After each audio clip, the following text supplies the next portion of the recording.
हरे कृष्णा, राधे राधे। आप सभी का गीता क्लास में बहुत बहुत स्वागत है। ओम अज्ञानतिमिरान्धस्य ज्ञानाञ्जनशलाकया चक्षुरुन्मिलितं येन तस्मै श्रीगुरुवे नमः। गुरुवे गौरचन्द्राय राधिकायै सदालय कृष्णाय कृष्णभक्ताय तद्भक्ताय नमो नमः। नमो विष्णुपादाय कृष्णपृष्ठाय भूतले श्रीमद्भक्तिवेदान्त नारायणीति नामिने श्रीकृष्णलीला कथने सुताक्षम् औदार्य माधुर्यगुणनिक्षुप्तं वरं वरेण्यं पुरुषमहन्तं नारायणं तं शिरसा नमामि। श्रीचैतन्यमनुभीष्टं स्थापितं येन भूतले स्वयं रूपे कदा मह्यं ददाति स्वपदान्तिकम् आजानुलम्बितभुजो कनकावदातु सङ्कीर्तनैकपित्रो कमलायताक्षो विशम्भरो द्विजवरो युगधरं पालो वन्दे जगत्प्रियकरो करुणावतारो। नमो महावदन्याय कृष्णप्रेमप्रदायते कृष्णाय कृष्णचैतन्यनाम्ने गौरद्विषे नमः। हे कृष्ण करुणा सिन्धो दीनबन्धो जगत्पते गोपीश गोपिकान्त राधाकान्त नमस्तुते। तत्काञ्चन गौराङ्गी राधे वृन्दावनेश्वरी वृषभानुसुते देवी प्रणमामि हरिप्रिये। वृन्दाये तुलसीदेवी प्रियाये केशवश्च कृष्णभक्तिप्रजा देवी सत्यवते नमो नमः। वाञ्छाकल्पतरुभ्यश्च कृपासिन्धुभ्येव च पतितानां पावनेभ्यो वैष्णवेभ्यो नमो नमः। हरे कृष्ण कृष्ण कृष्ण हरे हरे, हरे राम राम राम हरे हरे। आप सब भी हाथ ऊपर करके मेरे साथ बोले, हरे कृष्ण कृष्ण कृष्ण हरे हरे, हरे राम राम राम हरे हरे। हरे कृष्णा। मैं सर्वप्रथम अपने गुरुपाद पद्म नित्य लीला प्रविष्णु विष्णुपाद अष्टोत्तर श्री श्रीमद् भक्ति वेदांत नारायण गोसाई महाराज जी के श्री चरणों में अनंत कोटि दंडवत प्रणाम करती हूँ।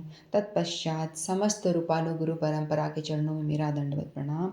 आप सभी भक्तों को मेरा यथा योग्य दंडवत प्रणाम। हरे कृष्णा। तो आज हम सभी यहाँ पे एकत्रित हुए हैं हरि नाम की महिमा के विषय में कुछ जानने के लिए। हम लोग प्राय कुछ भी काम करते हैं तो हम पहले सोचते हैं कि हम ये काम करें तो क्यों करें भाई, क्यों करें। ये होता है ना, हमारा भाव यही होता है कि हमें कुछ भी करना है तो हमें क्या मिलेगा, हम क्यों करें। ये हम पहले जानना चाहते हैं कि यदि हम उसके बारे में, हमें उसकी महिमा पता होती है कि हमें ये काम करना है, उसके बदले हमें मिलेगा क्या, तभी हम उसको करते हैं। और यदि हमें पता भी होता है, मान लो मुझे पता है, किसी को पता है, लेकिन हमारी स्मृति जो होती है ना, धीरे धीरे धुंधली पड़ती जाती है। हम धीरे धीरे उस चीज़ को भूल जाते हैं। ठीक उसी तरह से जैसे कि हमारे पास में बहुत सारे कपड़े हैं, ठीक है, हमारे कई सारे सूट हैं, कई सारी साड़ियाँ हैं, हमने ला करके उनको संदूक में रख दी और रख दी, उसके ऊपर फिर दूसरी रख दी, उसके ऊपर दूसरी रख दी, उसके ऊपर दूसरी रख दी, ऐसे हम रख करके उसको भूल गए। फिर हम क्या करते हैं, हमने एक कोई भी सूट या कोई भी कपड़े हमने लिए, उसको पहना, धोया, फिर नेक्स्ट डे हमने दूसरा पहन लिया। फिर हम बार बार क्या करते हैं, मेरा तो जनरली यही होता है कि वही रिपीट करते हैं, वही धोया, दूसरा पहना, दूसरा दिया, दूसरा, मतलब वही 2-3 कपड़े जो होते हैं वही रिपीट करना शुरू करते हैं। फिर हम किसी दिन जब सफाई करते हैं तो हम देखते हैं कि अरे हमारे संदूक में तो ये वाली साड़ी पड़ी है, अरे ये भी सूट पड़ा, ये भी सूट पड़ा, मतलब हम देखते हैं कि हमारे पास तो बहुत सारे कपड़े पड़े हुए हैं, हम उन्हें पहनते ही नहीं हैं क्योंकि हम उसको रख के भूल जाते हैं। हम उन कपड़ों को रख के भूल जाते हैं और वो हमारे संदूक में नीचे नीचे है, यानी हमारे बक्से में, अलमारी में वो नीचे नीचे कहीं दब जाते हैं और हम उनको पहनना ही भूल जाते हैं। तो ठीक उसी तरह से हमारे साथ में हमारा स्मृति, जो हमारा चित्त है ना, हमारा मन रूपी जो चित्त, जो स्टोर हाउस, जिसे मेमोरी हाउस हमने कहा था ना, उसमें भी हम बहुत सारी बातें हमें पता होती हैं, प्राय हम सबको पता होती हैं कि ये हरिनाम करना चाहिए, इसके ये फ़ायदे हैं, सबको पता होता है। लेकिन हमारे जो चित्त रूपी जो स्टोर हाउस है, उसमें हमारी मेमोरी नीचे नीचे दब करके बहुत सारी बातें जो है दब जाती हैं, जैसे वो कपड़ों की बात मैंने बताई। तो उसी तरह से वो सारी जो स्मृतियाँ हैं हमारी, जो हमें अच्छी अच्छी बातें जो हमें पता होती है, वो दब जाती हैं और हम उस सबको भूल जाते हैं, है ना। उसी तरह से फिर हम जब उसकी सफाई करते हैं, जो आज नाम की महिमा हम ले चर्चा करने वाले हैं, उसमें जनरली हमारी जो स्मृति जो नीचे दब चुकी हैं उसको हम क्लीन करके ऊपर लाने का प्रयास करेंगे। मैं अपने लिए कर रही हूँ खास करके, क्योंकि मेरी भी मेमोरी जो है दब चुकी है। यदि हम नाम के बारे में हम पढ़ेंगे, जानेंगे तो उससे क्या होगा, हम थोड़े से उस काम को नाम जप करेंगे तो थोड़ा-सा आप अपने आप को चार्ज कर पाएँगे और भाव से अच्छी तरह से उस चीज़ को हम करेंगे। इसीलिए ज़रूरी है कि रह के हम नाम की महिमा के बारे में सुनते रहें। वैसे तो नाम की महिमा अनंत है, तो मैं तो अपने शुद्र मुँह से कुछ भी नहीं बोल सकती, लेकिन फिर भी थोड़ा बहुत मैं प्रयास करूँगी कि नाम की महिमा के बारे में कुछ हम श्रवण कर पाएँ, कुछ-कुछ। ये वैसे तो अनंत है महिमा, 1-2 नहीं है, अनंत है। हम बोले तो बोलते ही जाएँ और इसका कभी अंत ही ना हो, इतना है। तो सबसे पहले हम नाम की महिमा पे चैतन्य महाप्रभु जो कलयुग के अवतार माने जाते हैं, जो राधा कृष्ण की मिलित अवतार, राधा और कृष्ण दोनों मिलके एक हो जाते हैं, फिर वो चैतन्य महाप्रभु के रूप में इस कलयुग में अवतार लेते हैं।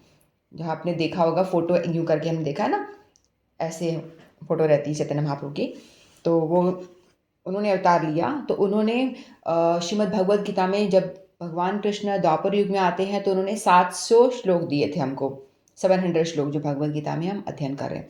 लेकिन चैतन्य महाप्रभु ने इसको और शॉर्ट कर दिया था और शॉर्ट करके सिर्फ़ 8 श्लोक दिए थे।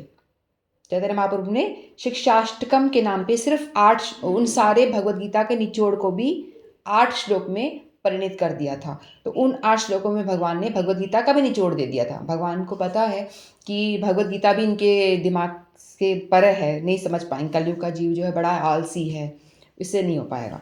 तो भगवान ने 8 श्लोकों में दिया था, तो उनमें से 2 श्लोक मैं पढ़ रही हूँ। पहला श्लोक है, चेतो दर्पण मार्जनम भव महादावाग्नि निर्वापणम श्रेय कैरव चंद्रिका वितरणम विद्यावधु जीवनम आनंदाम्बुदिवर्धनम प्रतिपदम पूर्णामृतास्वादनम सर्वात्मपनम परम विजयते श्री कृष्ण संकीर्तनम। तो इसका अर्थ ये है, चैतन्य महाप्रभु ने पहला श्लोक दिया, इसका अर्थ ये है, श्री कृष्ण संकीर्तन ही परम विजय हो। श्री कृष्ण नाम संकीर्तन की परम विजय हो, जो वर्षों से संचित मल से चित्त का मार्जन करने वाला तथा बारंबार जन्म मृत्यु रूप दावाग्नल को शांत करने वाला है। यह संकीर्तन यज्ञ मानवता को परम कल्याणकारी है, क्योंकि यह मंगल रूपी चंद्रिका का वितरण करता है। समस्त आग्राकृत विद्या रूपी वधु का यही जीवन है। वह आनंद की समुद्र में वृद्धि करने वाला है और हम श्री कृष्ण नाम हमारे द्वारा वांछित पूर्णामृत का हमें आस्वादन कराता है। तो ये पहला श्लोक का अर्थ, इसका मतलब ये है कि नाम संकीर्तन ही इस कलयुग का धर्म है। कलयुग का धर्म नाम संकीर्तन, यानी यदि हम नाम संकीर्तन करते हैं, जैसे कि हमने देखा ना बहुत सारे तरह के यज्ञ होते हैं, हम पंडित को बुलाते हैं और यज्ञ करवाते हैं, वो अग्नि जलाते हैं, स्वाहा स्वाहा ऐसे ऐसे करते हैं ना, नाम वो यज्ञ होता है। जो अग्नि में आहुति देते हैं, घी डालते हैं और बहुत सारी सामग्रियाँ होती हैं, वो सब डाल के यज्ञ होता है। लेकिन भगवान ने बताया कि कलयुग का जो धर्म है वो नाम संकीर्तन है। यदि हम ये सब यज्ञ करते हैं तो देखो, यदि हम ये यज्ञ भी करते हैं तो पहली बात तो हमको शुद्ध ब्राह्मण नहीं मिलेगा जो सही मंत्रों का उच्चारण कर सके, है ना। ऐसा ब्राह्मण मिलना बड़ा ही मुश्किल है। यदि हम किसी ब्राह्मण को बुलाते भी हैं तो हमने प्राय देखा होगा, ब्राह्मण आता है तो मुंह में कई दफ़ा तो तंबाकू खाते खाते भी आता है, ऐसा भी होता है। और कई दफ़ा वो आके उन बोलते चाय लाओ, चाय भी उसको देना पड़ता है। तो मतलब तामसिक चीज़ों का वो भोग कर रहा होता है।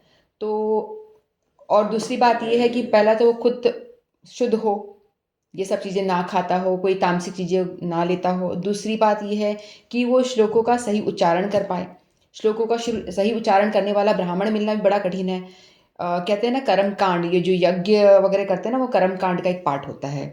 इसमें बड़ी सावधानी बरतनी पड़ती है। यदि हम इसमें सावधानी नहीं बरतेंगे तो रिज़ल्ट जो हमें मिलना होता है ना, उसका हमें अपोज़िट रिज़ल्ट मिल जाता है, ऐसा होता है। तो इसीलिए कर्मकांडी ब्राह्मण ढूँढना जो शुद्ध उसका खुद व्यक्तित्व है और दूसरा वो जो उच्चारण श्लोकों का करे वो एकदम स्पष्ट होना चाहिए, वो होना। फिर तीसरी बात ये है कि हमें ये भी नहीं मिलता कि हम शुद्ध घी मिल जाए हमको, है ना। घी में भी कितनी मिलावट आ रही है। शुद्ध जो सामग्री हवन के लिए चाहिए वो हमको शुद्ध मिले, वो भी नहीं मिलने वाली। कलयुग में कहीं शुद्ध चीज़ कुछ मिलेगा? कुछ भी नहीं मिलने वाला। और समय भी हमें शुद्ध टाइम जो होता है उस टाइम पे बैठ के एक मुहूर्त होता है, उस वो देखना होता है। उस दौरान हमें ये सब करना होता है। तो ये सब, और उसमें प्लस पैसा भी लगने वाला है, बहुत सारा पैसा भी चाहिए ना। हमको यदि यज्ञ करना है तो इतनी सारी सामग्री खरीदनी, घी कितना महँगा है हम जानते हैं। तो ब्राह्मण को फ़ीस देनी होगी, ब्राह्मण पहले आके अपनी फ़ीस बोलेगा मुझे इतना पैसा चाहिए, तभी मैं यज्ञ करूँगा। तो ये सारी बातें हो गई, ठीक है? तो इतना सब करने के बाद भी हमें नहीं पता कि जो ये हमारा यज्ञ हुआ है, सही हुआ है कि नहीं हुआ, ये भी नहीं पता। क्योंकि ब्राह्मण जो आया वो शुद्ध है कि नहीं, पता नहीं हमको। जो सामग्री यूज़ करी है, घी हमने खरीदा, हम तो अच्छा शुद्ध खरीद के लाएँ, पता नहीं, लेकिन मिलावट वाला आया तो वो भी हमें नहीं पता। और इसका जो रिज़ल्ट, हमने इतना धन लगा कर के हमने ये यज्ञ करा, उसके बावजूद भी हमें इसका रिज़ल्ट सही मिलेगा या नहीं, हमें कुछ नहीं पता, ठीक है? तो इसीलिए भगवान ने बताया कि कलयुग का जो धर्म है वो नाम संकीर्तन यज्ञ। तो नाम संकीर्तन को यज्ञ बोला गया है। तो इस तरह का अग्नि जलाकर आहुति देना, हवन कुंड बनाना, ये सब करने की बजाय भगवान ने हम कलयुग के जीवों के लिए बड़ा शॉर्टकट कर दिया है सब कुछ। क्योंकि पता है कि कलयुग का जो जीव है बिल्कुल आलसी है, उससे कुछ भी नहीं होगा, कोई विधि विधान पालन नहीं कर सकता, तो सब कुछ बड़ा शॉर्टकट कर दिया है। शॉर्टकट करके भगवान ने बोला है कि सिर्फ आप बैठ जाओ और हरि नाम महामंत्र का जप करें। तो यदि हम सब घर में बैठ कर के महायज्ञ रोज कर सकते हैं। वो कैसे होगा कि सब जने अपने घर के जितने सदस्य हैं सारे बैठ जाएं और बैठ करके जोर से महायज्ञ करें। महायज्ञ क्या हो गया? जैसे हरे कृष्ण कृष्ण कृष्ण हरे हरे, हरे राम राम राम हरे हरे। सारे जने बैठकर थोड़ा लाउड बोलें। लाउड जोर से बोलना क्यों है? क्योंकि यदि हम जोर से बोलेंगे तो उससे क्या होता है, जो नाम की ध्वनि, जो उच्चारण हम कर रहे हैं, उससे जो ध्वनि में तरंग में जो जा रहा है, नाम की ध्वनि जो जा रही है तरंगों में, वायुमंडल जहाँ तक वो नाम जप की वायु में आपका जाएगा, ट्रांसफ़र करेगा, उतनी उतनी जगह को वो पवित्र करेगा। उतनी उतनी जगह में, मान लो आपके घर में कोई नेगेटिविटी है, negativity in the form of, कभी घर में कलह हो रहा है, लड़ाई झगड़े हो रहे हैं, कभी कोई गलत हवा भी होती है ना, किसी किसी घर में हो जाता है, आ जाती है, तो वो सारा पावर ये महामंत्र में इतना पावरफुल है, ये बहुत इतना पावर भगवान ने डाला है। हरि से बड़ा हरि का नाम। भगवान कहते हैं कि भगवान का नाम, भगवान में जितना पावर है वो सारा का सारा पावर भगवान ने उस नाम में डाल दिया है। तो हरि से बड़ा हरि का नाम है, ठीक है? तो जितना हम नाम जप करेंगे तो उतना उतनी जो आपकी घर का वातावरण है पूरा शुद्ध हो जाएगा, नेगेटिविटी घर से चली जाएगी। ये बात मैं अपने मन से नहीं बोल रही है, शास्त्रों में लिखी हुई है, इसीलिए बोल रही हूँ। कलयुग का धर्म नाम संकीर्तन। तो एवरीडे हम लोग वो घी वाला यज्ञ, आहुति अग्नि वाला यज्ञ ना करें, उससे भी आपको हज़ारों गुना ज़्यादा बेनिफिट मिलेगा यदि आप घर में बैठ कर के रोज़ कीर्तन करते हैं, महामंत्र का जाप करते हैं। घर के सभी सदस्य बैठ जाएं और जोर से ताली बजा करके हरि नाम करें, हरे कृष्ण, या तो उसको कीर्तन के फॉर्म में गा लीजिए, या हरि नाम ऐसे भी बोल सकते हैं जैसे हम जप करते हैं। तो मतलब जितना जितना अपन करेंगे उतनी नेगेटिविटी घर से निकलेगी और आपके घर में पॉजिटिविटी आएगी और भगवान साक्षात वहीं प्रकट हो जाते हैं, ठीक है? और यदि हम नाम संकीर्तन करेंगे तो हमारे अंदर का जितना भी जो मैल है वो क्लीन करता है। नाम क्या करता है? एक इरेज़र की तरह काम करता है। इरेज़र यानी जैसे अपन पेपर पे हमने बहुत कुछ लिख दिया, उसको हम इरेज़ कर रहे हैं, तो वो मिट जाता है, मिटा रहे हैं, रबड़ से मिटा रहे हैं तो वो मिट जाता है। तो यही नाम जो है वही काम करता है। हमने ज़ोर-ज़ोर से नाम का जप करा, इसकी विधि क्या है? बोलो और सुनो। कई लोग कहते हैं कि मैं तो एकाग्र होके करना चाहता हूँ। जैसे मैं कभी नाम लेकर के ऐसे जप करते-करते चलती-फिरती रहती हूँ ना, अक्सर लोग मुझे मिलते हैं, कभी बोल देते हैं, "ये क्या हुआ? ये कोई तरीका है क्या नाम जप करने का? मैं तो ऐसे बैठकर अच्छे से ध्यान करके नाम जप करती हूँ, तभी मेरे से नाम होता है।" वो होता है प्रॉपर जप करना, डेफ़िनिटली होता है ये तरीका। बिल्कुल सही बात बोली कि आप बैठ के, लेकिन क्या हम इतना एकाग्र कर पाते हैं अपने मन को, कर पाते हैं क्या? हम भले लग रहा है कि हम मंदिर में बैठे हैं एकदम, लेकिन आप खुद ही देखना आपके थॉट कुछ और चल रहा होगा। आप बैठे तो हो ऐसे नाम ऐसे करके, लेकिन अरे गैस पे क्या रखा हुआ है? दूध तो नहीं रखा हुआ है? अरे वो बच्चा क्या कर रहा है? घर पे किसी ने घंटी बजाई? 100 तरह के थॉट आपके दिमाग में आएँगे। उससे आप बच नहीं सकते हो, क्योंकि हम कलयुग के जीव हैं, इससे नहीं बच सकते। तो वो सारे थॉट हमारे दिमाग में आते, हम दिख रहे हैं कि हम ऐसे ध्यान में बैठे हैं, लेकिन हम तो भी नहीं बैठे होते। अपने आप जज करके देख लीजिए, तो भी हम नहीं बैठे होते। हमारे दिमाग में हमारे थॉट्स चल रहे होते हैं। आज क्या करना है, आज क्या करा, ये वो पता नहीं पचासों थॉट्स हैं, वो दिमाग में ऑलरेडी घूमते रहते हैं। तो हम कलयुग के जीव हैं, हम ऐसे बैठ ही नहीं सकते। तो जैसे अग्नि है, अग्नि में हमने जानबूझ के अपने हाथ को डाल दिया या कुछ खाना पकाने के लिए डाल दिया तो पक जाएगा, है ना? या हमारा गलती से हाथ उसमें डल गया तो भी हमारा हाथ या जल जाएगा। और जान के डालोगे किसी चीज़ को जलाओगे तो वो जल ही जाएगा, लेकिन गलती से हाथ जल गया तो भी वो जलेगा। हमने इंटेंशनली तो हाथ डाला नहीं उसमें, है ना? तो इसी तरह से नाम जो है इतना पावरफुल है। जैसे अग्नि में हम हाथ डालते हैं जान के या अनजाने में तो जल जाए, वो जलाएगा, उसका काम है जलाने का। उसी तरह से हरि नाम, भगवान का नाम का काम भी यही है। चाहे आप जान के लो तो बढ़िया है, अगर आप अनजाने में लो, चाहे जैसे तैसे लो, कैसे भी लो, तो भी वो जलाएगा, क्योंकि उसका काम है पापों को जलाएगा।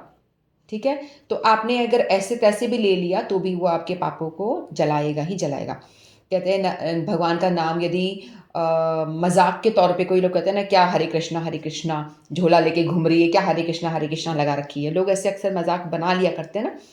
तो वो जो बोल रहा है मजाक के तौर पे भी बोल रहा है, उसका कल्याण अवश्य होगा, क्योंकि उसने मजाक में भी बोला ना नाम हरे कृष्णा बोल दिया, तो उसके कुछ ना कुछ पाप कट गए, चाहे उसने मजाक में ही बोला हो।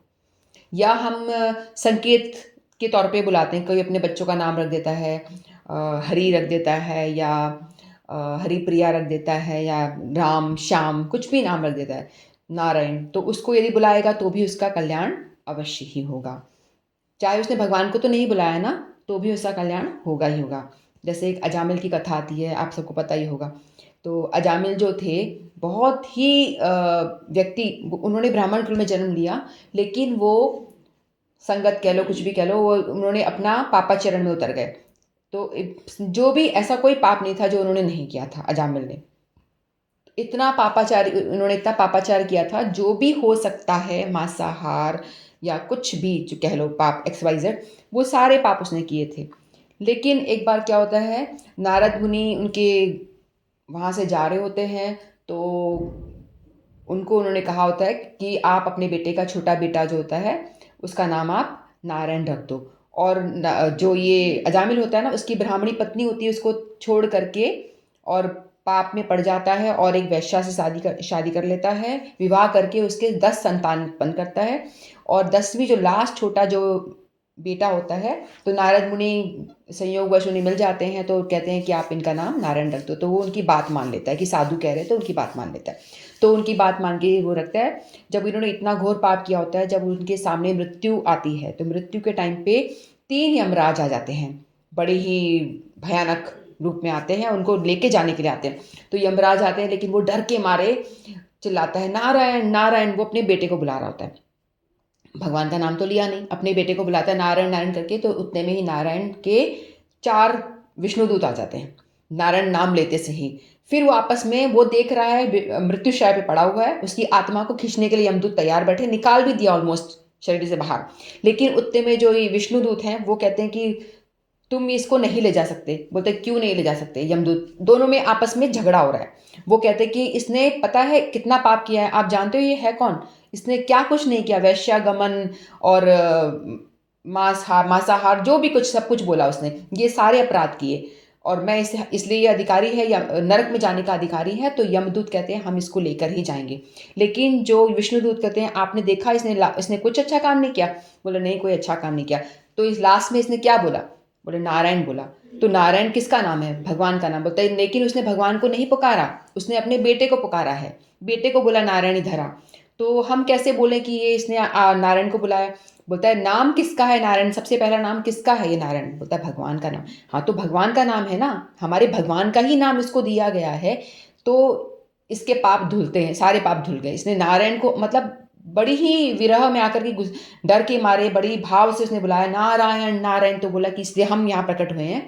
तो जो क्या नाम अजामिल देखता है ना कि भाई नाम की इतनी महिमा, वो देख रहा है, सब जज कर रहा है पड़े पड़े मृत्युशया पे। तो बोलता है कि इतनी महिमा नाम की, तो भाई मैंने तो अपने बेटे को बुलाया और ये विष्णुदूत आके मुझे बचा रहे हैं, मुझे प्रोटेक्ट कर रहे हैं यमदूतों से। तो फिर बाद में क्या होता है, यम जो विष्णुदूत है यमदूतों को भगा देते हैं कि वो नाम की महिमा बताते हैं, विष्णु का हमारे उनका नाम है। फिर वो यमदूत ऊपर जाते हैं, वे यमराज को बताते हैं कि ऐसी-ऐसी बात हुई भई, हम नहीं करेंगे काम।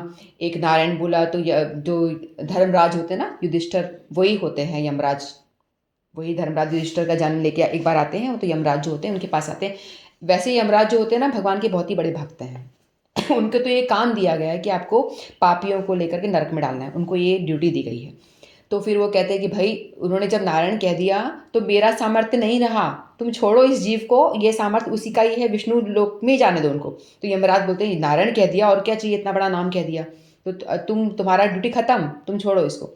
तो उस जीव को छोड़ देते हैं, और फिर बाद में क्या होता है, अजामिल वापस उसको प्राण दान मिल जाते हैं। फिर उसको समझ में आता है कि भाई, मैंने तो अपने बेटे को बुलाया तो भी मैं मृत्यु से टल गया, मेरी मृत्यु टल गई। तो अगर मैं शुद्ध नाम लूँ, भगवान का ही नाम लूँ भाव से, तो कितना मुझे पुण्य मिलने वाला है, कितना मुझे पापों का नाश होगा। फिर उसने दोबारा से भक्ति करी, फिर उसको जीवन दान मिलता है, और उसको समझ में आता है कि किस तरह से भगवान का नाम हमें मुक्ति से मतलब पापों से बचाता है, और फिर वो अच्छी तरह से भक्ति करता है। फिर बाद में वो भगवान भगवत धाम जाता है। तो ये है, तो भगवान का नाम हमारे पापों का नाश करता है। फिर इसका हम शिक्षाष्टकम दूसरा श्लोक लेते हैं। नाम कारी बहुधा नित सर्वशक्ति तत्राप्यता नियमितः स्मरणेन कालः एतादशी तव कृपा भगवन् ममापि दुर्दैवं दुर्दश मिहाजनी नानुरागः। तो इसका मतलब ये है, भगवान आपका अकेला नाम ही जीवों का सब प्रकार से मंगल करने वाला है। कृष्ण गोविंद जैसे आपके लाखों नाम हैं। आपने इस अप्राकृत नामों में अपनी समस्त अप्राकृत शक्तियां अर्पित कर दी हैं। इन नामों का समस्त और स्मरण और कीर्तन करने से देश काल आदि का कोई नियम नहीं है। हे प्रभु, आपने तो अपनी कृपा के कारण हमें भगवत धाम के द्वारा अत्यंत सरलता से भगवत प्राप्ति कर लेने का समर्थ बना दिया है।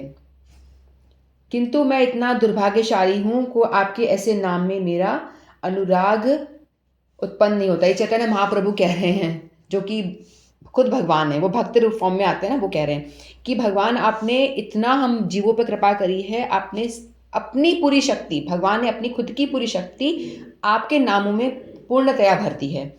और इस जिसमें कि कोई ये भी नहीं है, देश काल का नियम भी नहीं है कि मैं अफ्रीका में बैठा हूँ तो नहीं जप कर सकता, मैं इंग्लैंड में हूँ तो जप नहीं कर सकता, या मैं कोई देश का भी वो नहीं है, कोई काल का भी नहीं है। सुबह ब्रह्म मुहूर्त में करो तो बेस्ट है, दोपहर में कर लो, जब आपको टाइम मिले तब आप बैठ के हरि नाम जप कर लो, है ना। और यदि आपको रात में समय मिल रहा है, आपको रात में नींद नहीं आ रही, आप इधर उधर करवट बदल रहे हो, तो आप उठ के नाम जप कर लो, तो भी कोई वो नहीं है। लेकिन रात के टाइम यदि कोई व्यक्ति सो रहा है तो भगवान की विग्रह सेवा तो नहीं कर सकता, क्योंकि उसके लिए स्नान करना पड़ेगा, फ्रेश होना पड़ेगा, है ना। और भागवतम नहीं पढ़ सकता, उसके लिए भी आपको फ्रेश होना पड़ेगा।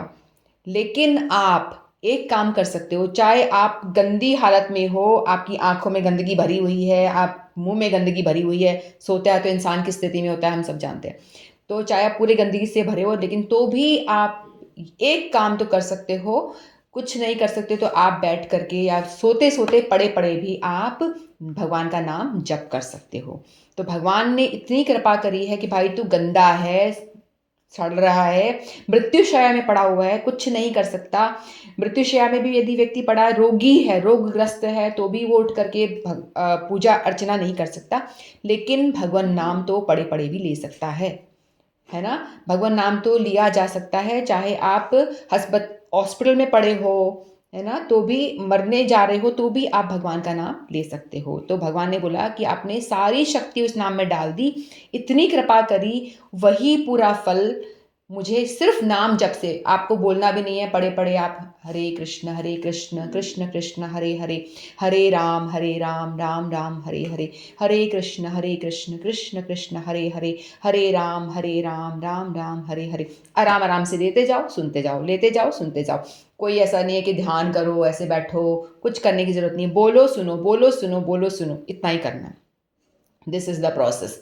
किसी व्यक्ति ने बोला श्री प्रभुपाद को, स्वामी महाराज जी को, कि भाई मेरा तो मन नहीं लगता, मैं क्या ध्यान करूं, जब मैं नाम जप कर रहा हूं तो मैं ध्यान क्या करूं। तो बोला तेरी औकात है कि तू ध्यान करेगा। महाराज जी ने बोला स्वामी महाराज ने कहते तेरी इतनी औकात नहीं कि तू ध्यान कर पाएगा, तू तो सिर्फ बोल और सुन, बोल और सुन, इतना ही करना है और कुछ मत कर। तुझे कुछ ध्यान नहीं करना, बोलो। और ये जो कान जो डोने के दिए जैसे दिए ना, भगवान ने कटोरी टाइप्स दिए हैं, इसके अंदर डालना है। नाम बोलो और सुनो, डालो, मतलब नाम डालते जाओ, बस इतना ही करो। बोलो सुनो, ये करते जाओ। दिस इज द प्रोसेस, ये भगवान ने बताया। तो आपको धीरे धीरे अपने आप आपका मन लग जाएगा भगवान नाम में, और धीरे धीरे आप अपने आप से भगवान से कनेक्टेड होते चले जाओगे। ठीक है, तो एक और श्लोक है, कलेर दोष निधे राजन नास्ति एको महान गुण कीर्तनादेव कृष्णस्य मुक्त शंगा परम ब्रजे त्रिते ध्यायते विष्णु त्रेतायाम यज्ञ तो मख्येय मखे ध्रुवे परिचर्यायां द्वापरे परिचर्यायां कलो तद्धरे कीर्तनाथ। तो भगवान ने बताया कि कलयुग में हजारों अवगुण हैं, अवगुणों से भरा हुआ है। कलयुग में बहुत सारे अवगुण हैं ना, हम जानते हैं कितना अधर्म फैला हुआ है, उसका डिस्क्राइब करने की कोई जरूरत नहीं। लेकिन भगवान ने बताया कि इतना सारा अधर्म फैला हुआ है, इतना मतलब कलयुग में दोष ही दोष है, दोष ही दोष है। लोग आलसी हैं, उल्टे सीधे काम सब करते हैं, बहुत अवगुण है। लेकिन फिर भी भगवान ने बताया एक महान गुण है, कलयुग में एक महान गुण है जो किसी युग में नहीं था, किसी युग में नहीं था। जैसे कि यदि आपको 4 युग है, हमें पता है ना, सतयुग, त्रेतायुग, द्वापर और कलयुग, ये 4 युग हैं। और हर किसी की अवधि भी हमने पढ़ी थी।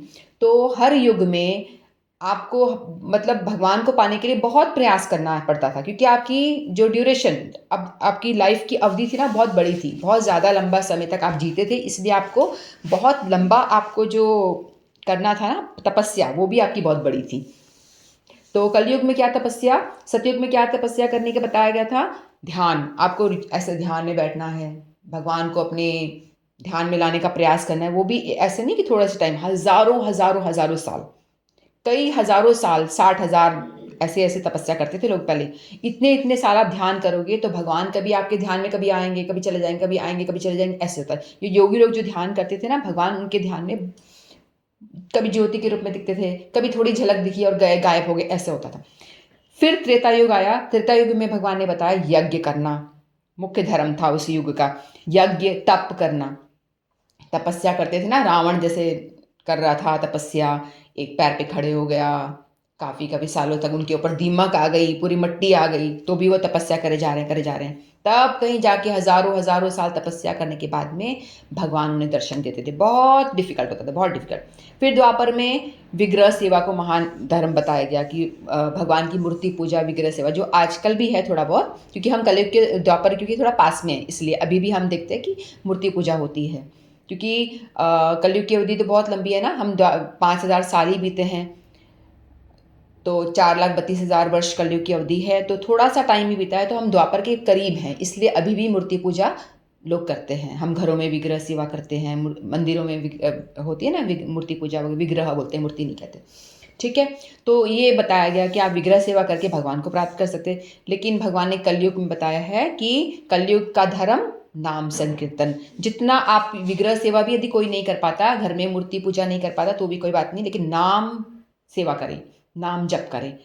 ये हरे कृष्ण, ये कलयुग का महामंत्र है। बाकी मंत्र होते हैं, हमने बहुत सारे मंत्र सुने, जो ओम लगा के होते हैं ना, स्टार्ट होते हैं ओम क्लिंग, ऐसे कुछ भी न मंत्र शुरू होते हैं ना, तो लेकिन वो सारे मंत्र, सबसे बड़ा होता है महामंत्र, जो भगवान ने स्वयं उनके मुंह से बोला है। भगवान राधा कृष्ण का मिलित अवतार चैतन्य महाप्रभु, जिन्होंने ये नाम का प्रचार और प्रसार किया था। हरे कृष्ण कृष्ण कृष्ण हरे हरे, हरे राम राम राम हरे हरे, इसको बोलते हैं महामंत्र। मतलब मंत्रों का भी राजा, महा सब बहुत बड़ा है। तो ये यदि हम जप करते हैं तो कलयुग का ये धर्म है। इस मतलब कुछ मत करो, भगवान के नामों का कीर्तन करो, भगवान के गुण का बखान करो। तू ही है प्रभु, ऐसे नहीं अपन करते कितना सुंदर है तू, भगवान की लीलाओं का जो अपन करते हैं गुणगान कीर्तन रूप में, वो करें। लीला के बारे में करें, माखन चुराया, लीला करी, गोपी वस्त्र हरण करे, ऐसे लीलाओं का कीर्तन करना। भगवान की जो लीला करी उनका कीर्तन, यानी बोलना या कीर्तन के फॉर्म में गाना, गुण के बारे में बोलना, भगवान की कैसी जो विशेषताएं हैं वो, या साधारण सिर्फ नाम ही बोलते रहना, नाम संकीर्तन। एक तो होता है भजन करते हैं अपन, कीर्तन जो होता है वो कीर्तन हुआ, और ये जो हम एक ही नाम महामंत्र को बार बार बोलते हैं वो होता है नाम संकीर्तन, जो भी बहुत ही ज़्यादा पावरफुल है। उसको यज्ञ बोलते हैं, नाम संकीर्तन यज्ञ बोला जाता है उसको, क्योंकि इसमें इतनी शक्ति है कि आपके घर की नेगेटिविटी निकाल देता है और पॉजिटिविटी भगवान को साक्षात लाके वहाँ खड़ा कर देता है। ठीक है। भगवान कहते हैं कि मैं कहाँ मिलूँगा। भगवान कहते हैं कि आप मुझे स्वर्ग में ढूंढो, इधर ढूंढो, उस लोक में कहीं कहीं ढूंढते जाओगे तो मैं आपको नहीं मिलूँगा। मैं आपको वहीं मिलूँगा जहाँ मेरे भक्त मेरा नाम जप कर रहे हैं और मेरा कीर्तन कर रहे हैं, मैं वहाँ साक्षात प्रकट हो जाता हूँ। ऐसा भगवान कहते हैं। यदि हमने बैठ करके ऐसे हरे कृष्ण का महामंत्र, चाहे आप घर में कोई नहीं, अकेले ही बैठे हो, हरे कृष्णा कृष्णा कृष्णा हरे हरे, हरे राम राम राम हरे हरे, ऐसे करके आप बार बार इसी को रिपीट कर रहे हो, तो भगवान आप डेफिनेटली आप मान लेना कि आप अकेले नहीं वहाँ पे, क्योंकि भगवान आके बैठ जाते हैं वहाँ पे। भगवान ने कहा है जहाँ मेरा नाम संकीर्तन हो रहा है वहाँ तुम अकेले नहीं हो, आप एक तो ताली बजा बजा के कीर्तन करो तो मैं साथ में आके बैठता हूँ, भगवान वहाँ साक्षात प्रकट हो जाते हैं, ऐसा भगवान शास्त्रों में बताते हैं। इसलिए ठीक है, तो भगवान का नाम जप करने से हमें क्या होता है, हमें भौतिक चीज़ें भी मिलती हैं, हमें आध्यात्मिक चीज़ें मिलती हैं। आध्यात्मिक भौतिक लाभ हमें मिल जाता है, जैसे कि हमको पैसा चाहिए तो पैसों से हमको क्या मिलेगा, बहुत सारी चीज़ें हम खरीद सकते हैं, हम घर ले लेंगे, मकान ले लेंगे, जो भी हमें भौतिक चीज़ें चाहिए हम सब खरीद सकते हैं। लोग जो साधु संत होते हैं उनको तो अध्यात्म बल ही चाहिए होता है ना, उनको तो भौतिक चीज़ों का तरफ उनको कुछ भी अट्रैक्शन नहीं होता, लेकिन हम लोगों को तो चाहिए, हमें तो पैसा चाहिए, पैसा होगा तभी सब कुछ आएगा। तो नाम जप करने से आपको भौतिक लाभ भी मिलेगा, पैसा भी मिलेगा, लेकिन उससे भी बड़ा लाभ मिलेगा आपको आध्यात्मिक लाभ, यानी आप भगवान से कनेक्ट होते हो। तो एक बार एक कथा सुनाती हूँ। एक बार एक आदमी होता है, उसको मतलब पैसों की बहुत ज़रूरत होती है, बहुत गरीब होता है, उसको पैसों की ज़रूरत होती है, तो वो कहता है कि किससे मांगूँ, मैं लोगों से मांगता रहूँगा, उससे तो बेहतर है कि मैं शिव जी की आराधना करता हूँ। तो शिव जी के पास जाता है और उनकी जल चढ़ाता है, पूजा आराधना करता है शिव जी की। तो शिव जी उनको प्रेरणा दे के बोलते हैं कि आप ऐसा करो, एक संत है, ने शिव जी से वो बोलता है कि मुझे पारस मणि दे दो। पारस मणि पता है क्या होता है, टच स्टोन। यदि आप किसी पत्थर को टच करोगे, किसी भी लोहे को टच करोगे, तो वो जो लोहा है वो सोना बन जाएगा, उसको पारस मणि कहते हैं, टच स्टोन कहते हैं। तो फिर शिव जी ने कहा कि आपको पारस मणि चाहिए, तो आप, एक संत हैं सनातन गोस्वामी नाम के एक संत हैं जो वृंदावन में रहते हैं, यमुना नदी के किनारे पे एक कुटिया बना के वहाँ रह रहे हैं, आप उनके पास जाओ, उनके पास पारस मणि है। तो फिर वो कहता है, व्यक्ति कहता है ठीक है, तो वो ढूंढते ढूंढते जाता है सनातन गोस्वामी को। फिर यमुना नदी के किनारे उसको एक झोपड़ी कुटिया नजर आती है। तो फिर उस कुटिया में जाके बोलता है, फिर वो कहता है कि शिव जी ने मुझे कहाँ भेज दिया, कुछ गलत जगह भेज दिया क्या, जिसके पास पारस मणि होगी वो तो लोहे को छू छू करके सोना बनाकर अपना महल बना लेगा, महल में रहेगा, ये झोपड़ी में, छोटा सा झोपड़े में क्यों रहेगा वो। तो उनको बड़ा डाउट होने लगता है, बट फिर भी वो कहता है कि नहीं नहीं मैं जाता हूँ। तो फिर वहाँ जा करके कहता है कि मुझे शिव जी ने भेजा है, आपके पास पारस मणि है क्या, मुझे पारस मणि चाहिए। तो सनातन गोस्वामी अपने नाम जप में बिजी थे, उन्होंने कहा ठीक है, हाँ हाँ है मेरे पास में, वो डस्टबिन दिख रहा है साइड में कोने में डस्टबिन पड़ा है, उसके अंदर है, आप निकाल लो। तो वो जो व्यक्ति होता है जा करके कचरे में हाथ डाल के कचरा को पूरा उल्टा करके उसमें से पारस मणि निकालता है। फिर वो कहता है कि सच में है या नहीं, कचरे में पड़ी हुई है, उसको बड़ा अजीब सा लगता है। तो उसको ले करके जो उसके पास कुछ होता है लोहा, उसको टच करके देखता है कि हाँ सच में सोने में कन्वर्ट तो हो गया, टेस्ट करता है, वो कन्वर्ट तो हो गया, सोना बन गया ये। फिर उसको यकीन हो जाता है, फिर वो लेकर के निकलता है। जब वो आगे जाता है, यमुना नदी के किनारे तक पहुंचता है, फिर उसको ख्याल आता है कि भाई ये संत अजीब हैं, सनातन गोस्वामी ये तो बड़े अजीब हैं, इन्होंने ये जो पारस मणि इतनी कीमती चीज़ है, जो मतलब लोहा टच करो सोना बना रही है, इसको उन्होंने डस्टबिन में क्यों डाल रखा है। तो बड़ा अजीब लगता है। तो उसको वो थोड़ा दिमाग लगाता है, हम जैसे कलयुग के जीव होते हैं ना, दिमाग चलाते हैं कि ज़रूर कोई ना कोई तो बात है। तो उनके पास मे बी इससे भी कुछ बड़ा है, जो इससे भी कुछ बड़ा चीज़ है, इसीलिए उन्होंने डस्टबिन में डाला हुआ है। तो वापस उल्टे पैर वापस वहाँ पहुँचता है, फिर कहता है कि आपने कैसे उसमें डाला हुआ है, तो इसका मतलब ये है कि आपके पास इससे भी बड़ी कोई संपत्ति है। तो वो कहता है हाँ है तो सही। तो बोलता है कि क्या है, मुझे वो संपत्ति दो। बोलता है अच्छा आपको वो संपत्ति चाहिए, तो ठीक है, आप इसको जाके नदी में डाल के, यमुना जी में डाल के आओ। तो कहता है ठीक है अभी डाल के आओ। तो उस जाकर के पारस मणि को जाके यमुना नदी में डाल देता है वो। फिर वह वापस आता है, बोलता है आपके पास में क्या है ऐसी संपत्ति? बोलता है कि मेरे पास है, बैठ जाओ यहाँ पे, नहा धो करके आओ। और उसको जैसे दीक्षा देते हैं ना गुरु लोग, उस तरह से उनको हरि नाम दीक्षा देते हैं। हरि नाम दीक्षा नहीं, हरि नाम सुनाते हैं उनको गुरु के द्वारा। अगर आप उसको आप सुनते हो ना, तो उस हरि नाम यदि आप अपने आप से करोगे तो वो बेनिफिशियल है। लेकिन गुरु आपको सुनाता है तो गुरु अपना जो साधना का बल होता है ना, वो उस हरि नाम में देता है।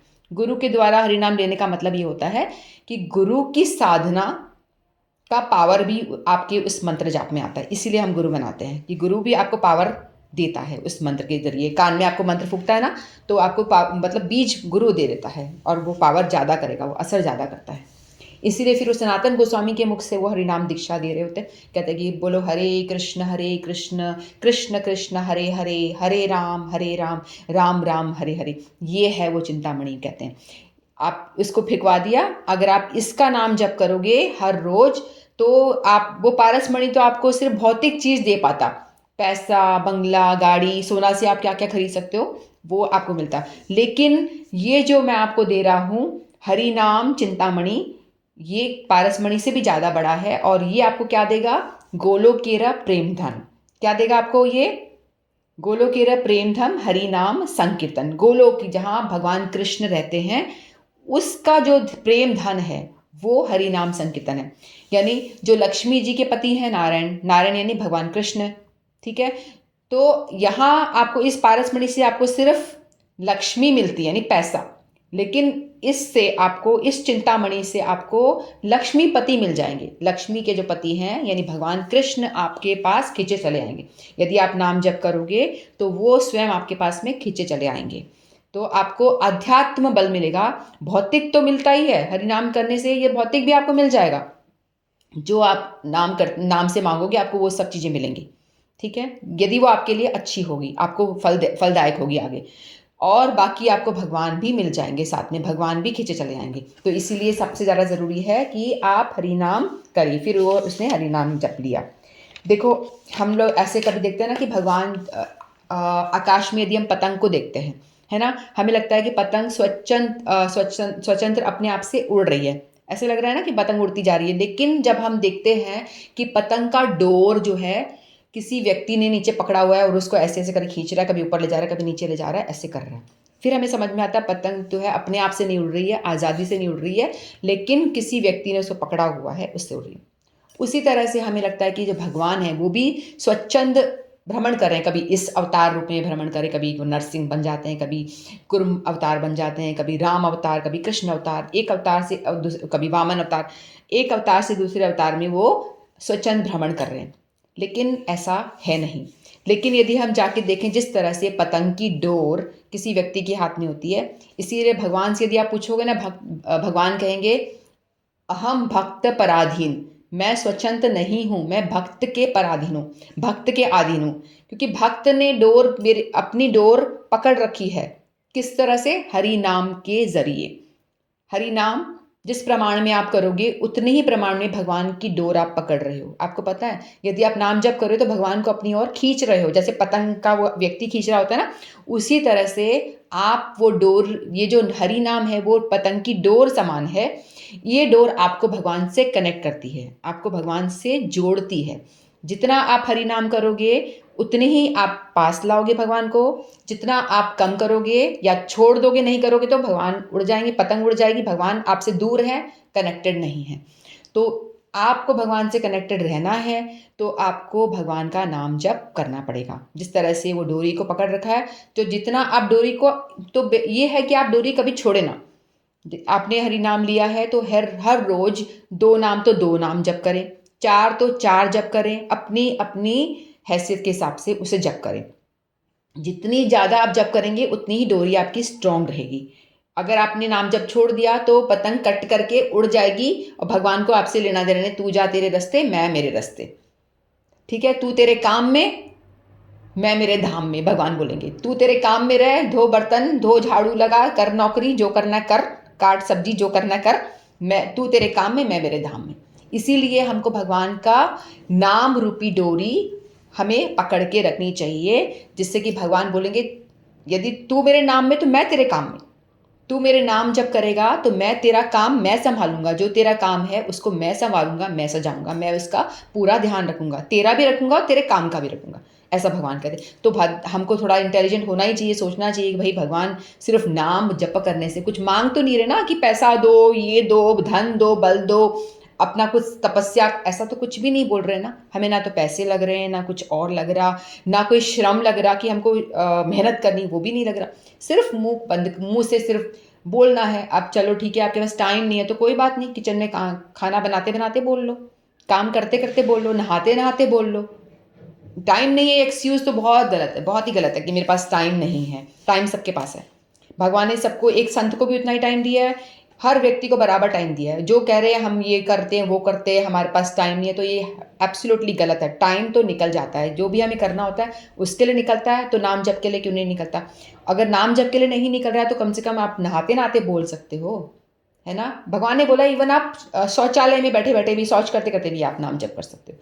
नाम जप कहीं भी किया जा सकता है, किसी भी अवस्था में, तो टाइम की कोई कमी नहीं है। नहाते-नहाते करो, खाना बनाते-बनाते करो, बर्तन माँजते-माँजते बोलो, लेकिन आपकी जब उसमें निष्ठा होगी तभी आप उसको प्रायोरिटी देंगे। अदरवाइज़ हम क्या करेंगे, अपने नाम को लास्ट प्रायोरिटी रखेंगे। नाम में की श्रद्धा नहीं होगी, नाम को हम इम्पोर्टेंस जानेंगे ही नहीं। नाम करना कर लेंगे, चलो पहले ये कर लें, कर लेंगे, चलो टीवी देख लें, कर लेंगे, चलो पहले खाना खा लें, चलो कर लेंगे, पहले ये काम कर लें, चलो गप्पे मार लें, चलो इधर चले जाएँ, उसके जाएँ, इसके जाएँ, सारा हो गया, अब तो सोना है, लास्ट हो गया, चलो अब नाम उठा लेते हैं। यानी हमको नाम को हमने रखा लास्ट प्रायोरिटी। भगवान कहते हैं तू मुझे लास्ट रखेगा तो मैं भी तुझे लास्ट ही रखने वाला हूँ। तो मुझे फर्स्ट रखेगा तो मैं भी तुझे हर जगह आगे रखने वाला हूँ। तो हमको नाम को फर्स्ट प्रायोरिटी देनी है।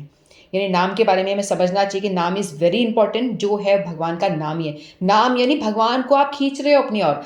अगर आप नाम जप करते-करते कहीं जा रहे हो तो आप ये मत समझना कि आप अकेले जा रहे हो। क्योंकि आपके हाथ में हरि नाम है, आप भगवान को साथ लेके जा रहे हो। राधा कृष्ण साथ चल रहे हैं, आप उनके साथ में चल रहे हो, तो आप कहीं अकेले नहीं होते। नाम जापक अकेला होता ही नहीं है, ठीक है? वो हमेशा भगवान के साथ ही रहता है। फिर भगवान के नाम में बहुत सारी शक्ति है। भुवन भुवन पावनी शक्ति। यदि कोई नाम जापक, जैसे हम देखते हैं ना, कोई संत अगर आते हैं तो वो जहाँ-जहाँ जाते हैं वो उस स्थान को पवित्र कर देते हैं, क्योंकि नाम जापक के अंदर बहुत सारा पावर अपने आप से आ जाता है, ठीक है?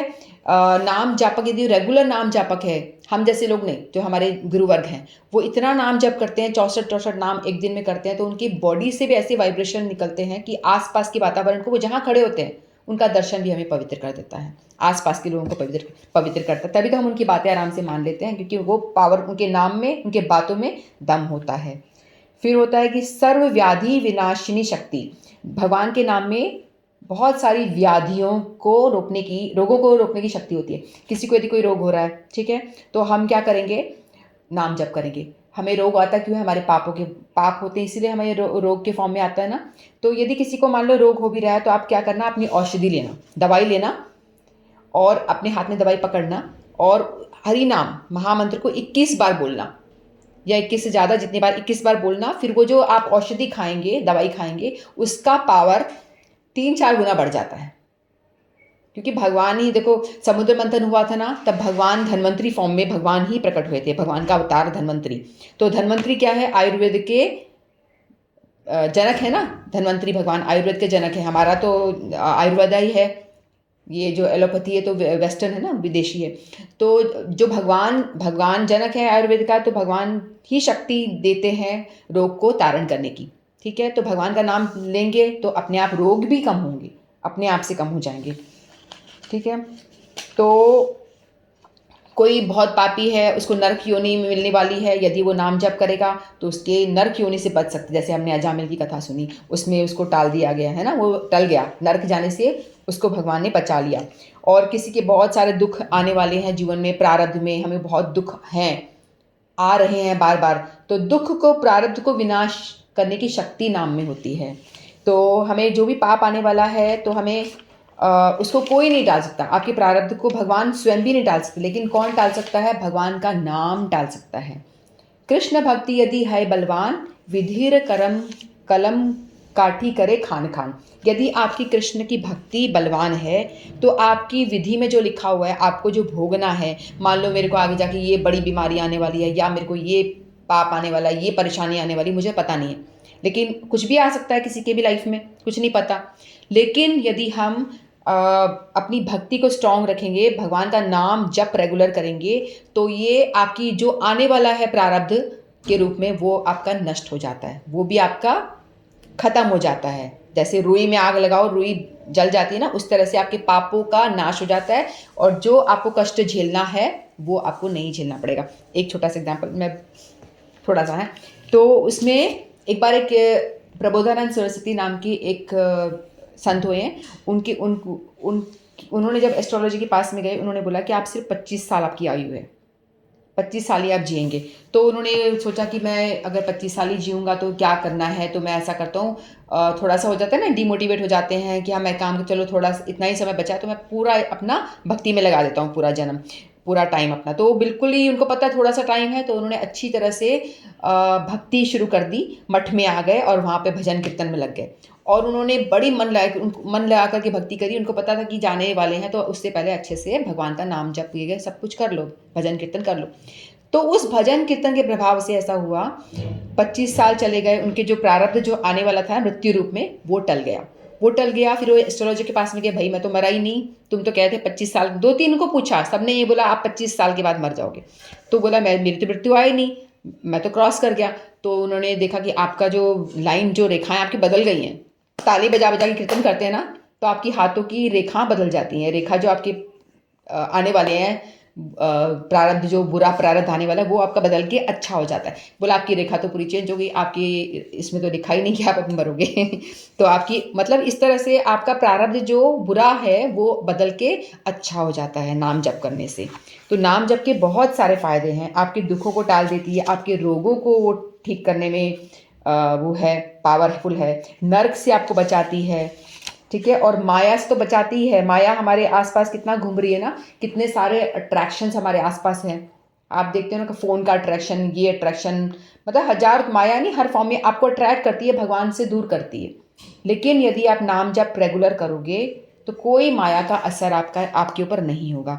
माया क्योंकि भगवान की एक दासी है, यानी भगवान ने ही नियुक्त किया हुआ है। जैसे माता जी है ना, माता जी को ही भगवान ने माया, महामाया कहते हैं ना, महामाया, काली माता, महामाया, ये सब जो होती है ना, ये भगवान ने ही इनको ये पावर दिया हुआ है, जेलर का काम दिया हुआ है। जो भजन ना करे उसको पकड़ लो। पकड़ कैसे लो? रोग दे दो उसको, उसको बीमारी दे दो, उसको गरीबी दे दो, उसको परेशानियां दे दो, ये सब इस तरह से पकड़ लो, जकड़ लो। 3 शूल होते हैं ना उनके हाथ में, तो इस तरह से उनको जकड़ के रखती है। लेकिन जो मेरा भजन कर रहा है उससे दूर रहना, उसको प्रोटेक्ट करो। तो जो भजन करेगा तो आप पे माया हावी नहीं होगी। माया यानी कष्ट, रोग, जो भी विपत्ति, ये सब आप पे हावी नहीं होंगे, आप उससे बचे रहेंगे। तो इसीलिए आपको चाहिए कि भजन करें। एक नाम जप करने से कितना फ़ायदा है, माया आपको परेशान नहीं कर रही। अगर नहीं करोगे तो पड़े रहो जेल में, भुगतो सजा, भुगतनी है तो भुगतते रहो। भगवान ने तो बता दिया भाई, ये देखो इतना आसान सा तरीका, जरा सी ये गोली लोगे आप बचे रहोगे।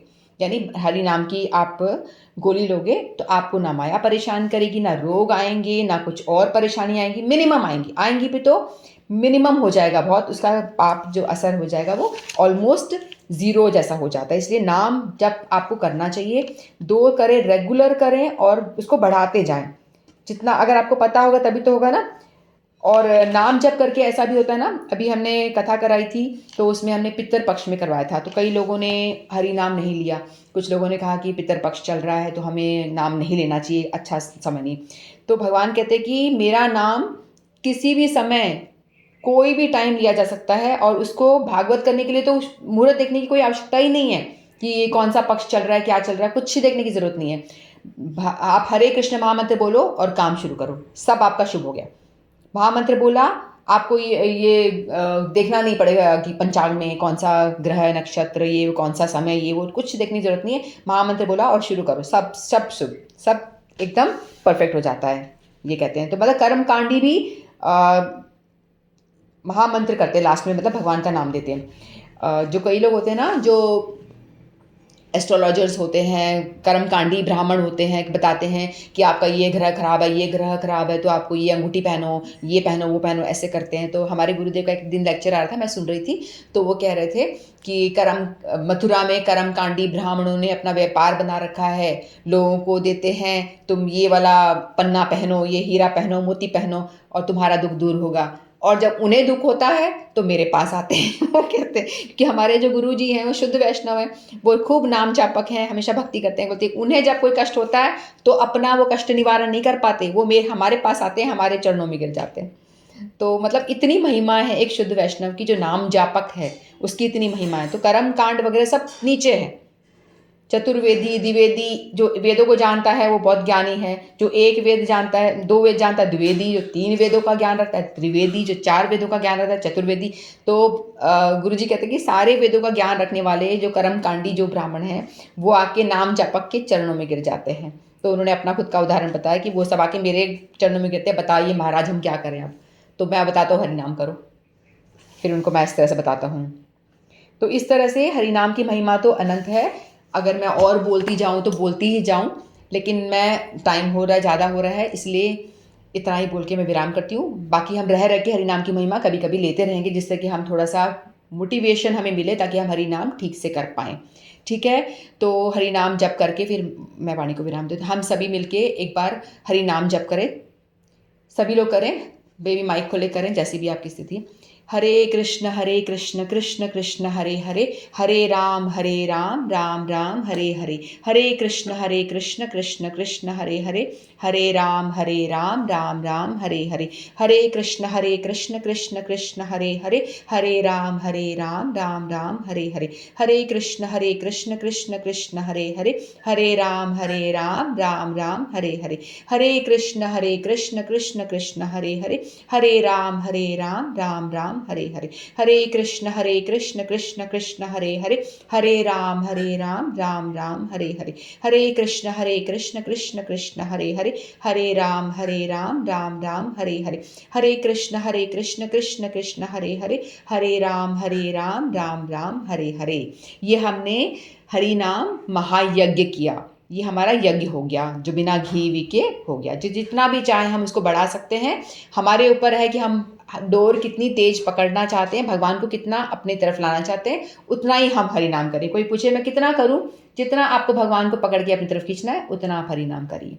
ज़्यादा करेंगे तो भगवान आपके ज़्यादा पास आएंगे, नहीं तो वो अपने धाम में रहेंगे, आप अपने काम में रहिएगा। ठीक है, तो इतना ही कह के मैं अपनी वाणी को विराम देती हूँ। वांछा कल्पतरुभ्यश्च कृपा सिंधुभ्येव च पतितानां पावनेभ्यो वैष्णवेभ्यो नमो नमः।